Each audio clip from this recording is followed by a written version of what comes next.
Quiero empezar recordando que las contribuciones de los usuarios, las cotizaciones, los aportes de las cajas de compensación, el SOAT, corresponden al 46% de la financiación del sistema de salud. Y si a eso se suma el aporte del gasto de bolsillo, se puede llegar al 60%. Es decir, los, los cotizantes y los usuarios somos un pilar importante en el sostenimiento del sistema.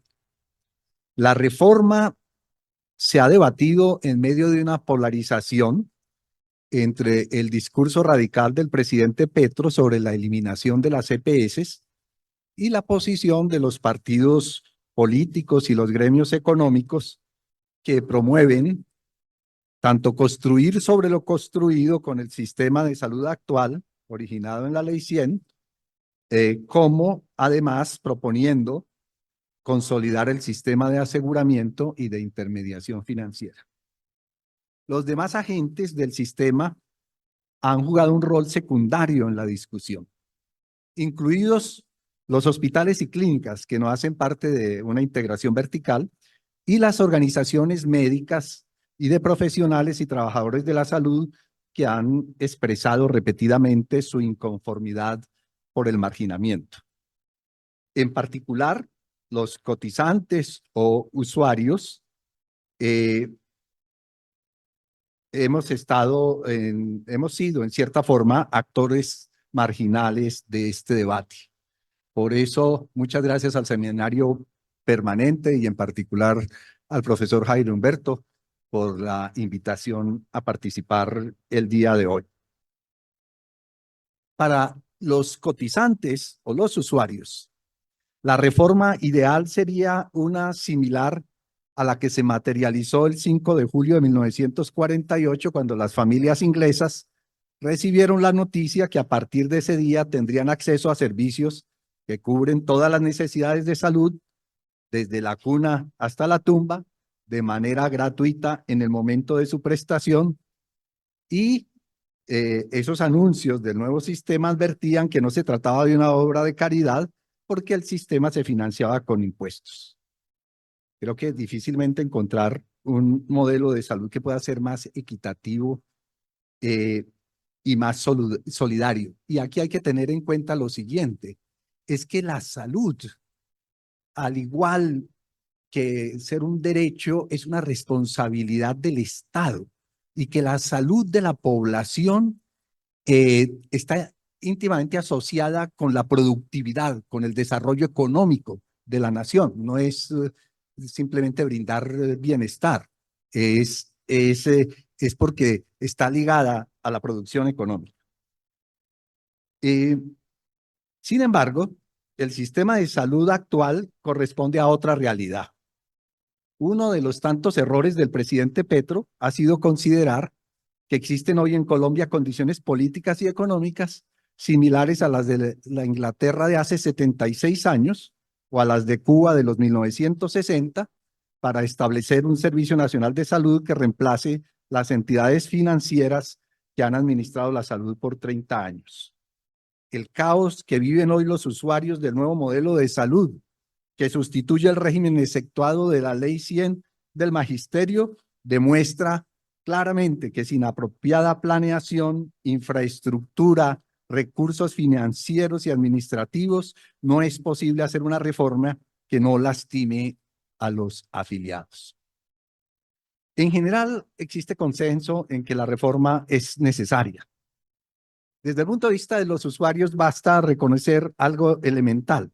Si las encuestas hicieran las preguntas pertinentes, encontrarían que los usuarios de cualquier EPS en una ciudad u otra se quejan de las consecuencias derivadas de tres situaciones concretas: la demora en obtener una cita con médico general, la demora de meses en que se les dé una cita con un médico especialista y los problemas con la entrega de medicamentos. Según las normas vigentes, el decreto 019 del 12 y su reglamentación en la resolución 1552 del 13, ordenan evitar esas demoras e incumplimientos, pero como tanto en la política pública se queda allí escrito. Desde la perspectiva de los cotizantes o usuarios, una reforma a la salud debería orientarse en primer lugar a resolver estos problemas que los aquejan a diario y causan tanto sufrimiento y muertes evitables. Habría que encontrar la senda que conduzca a que la financiación del sistema de salud sea suficiente y a que el sistema mismo sea financieramente sostenible, con un gasto corriente en salud del 8.9% del PIB. Estos datos son del Banco Mundial y sé que difieren un poco de los que del Banco de la República y de otros estudios, y un gasto de salud per cápita de 4.77 en dólares actuales en el año 2020, Colombia tiene serias dificultades. Una verdadera solución debe partir de una realidad, la sostenibilidad financiera en los sistemas de aseguramiento social como el colombiano, donde el Estado paga la prima o UPC de la población de menores ingresos, en nuestro caso es la totalidad del régimen subsidiado y de buena parte del contributivo, ¿sí? Es decir, en países con economías que a duras penas crecen, la sostenibilidad financiera del sistema de salud es prácticamente inalcanzable. Lo afirma William Xiao, el profesor Jairo Humberto se refirió a él, quien es conocedor de los sistemas de salud en el mundo, incluido el colombiano. En los países de ingresos bajos y de ingresos medios bajos, los sistemas de aseguramiento social han fracasado en asegurar la población más pobre, aproximadamente 2.000 millones de campesinos, trabajadores informales y desempleados. Y en varias ocasiones, el doctor Alejandro Gaviria ha sostenido que todos los sistemas de salud en el mundo presentan, comillas, problemas estructurales de insostenibilidad y que por lo tanto la función de los ministros de salud es la de tomar medidas para que no se pongan en riesgo las finanzas del sistema de salud e incluso de las del Estado. La causa principal de esta situación es el escaso o nulo crecimiento económico en países como el nuestro.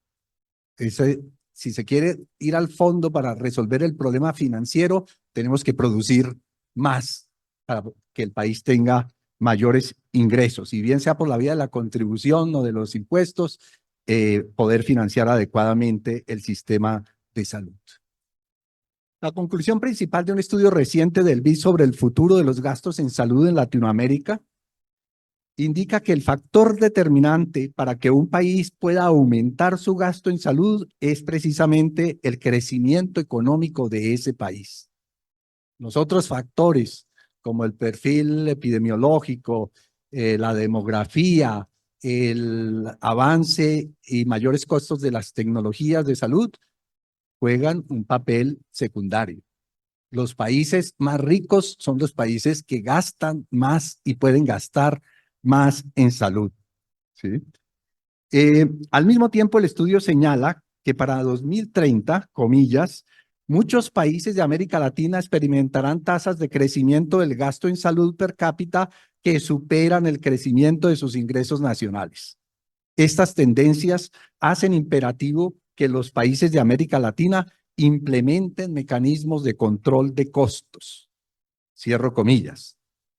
Estos métodos de control de costos los viene proponiendo también desde hace unos años el Banco Mundial. Y ninguno de ellos, desde el punto de vista de los usuarios, se orientan a favorecerlos.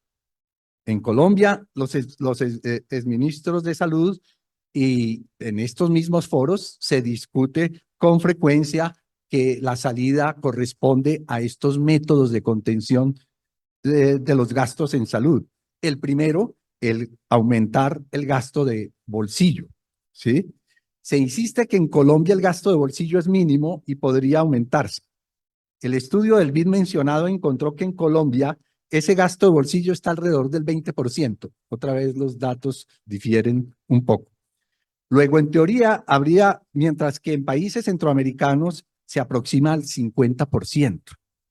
Luego, en teoría, habría espacio para aumentar ese gasto en Colombia. El problema es que la evidencia demuestra que si el gasto de bolsillo ronda el 20% del gasto total en salud, esta situación conlleva a la bancarrota, o como dice el mismo documento del BID, comillas, altos niveles del gasto de bolsillo y usualmente si son mayores al 20%, de los gastos en salud están asociados con altos niveles de gastos catastróficos y al empobrecimiento.